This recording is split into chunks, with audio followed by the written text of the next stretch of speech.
అమరజీవి పొట్టి శ్రీరాములు గారి జయంతి అండి. మన రాష్ట్రం ఆయన ప్రాణత్యాగ ఫలితం వల్ల పుట్టింది. ఆ ప్రాణత్యాగం అనేది అంత ఈజీగా కూడా జరగలేదండి.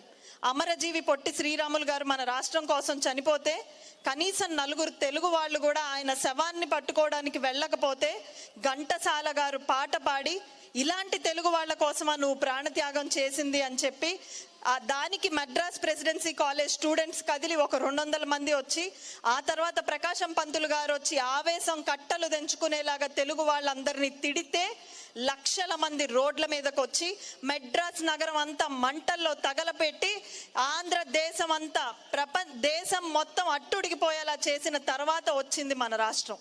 ఆయన ఎంత కష్టపడ్డారో, 58 రోజుల నిరాహార దీక్షప్పుడు ఆయన ఎంత బాధను అనుభవించారో మనందరం ఈ రోజు కూడా మర్చిపోకూడదు. ఆ ప్రాణత్యాగ ఫలితం వల్ల ఏర్పడ్డ రాష్ట్రం మనది.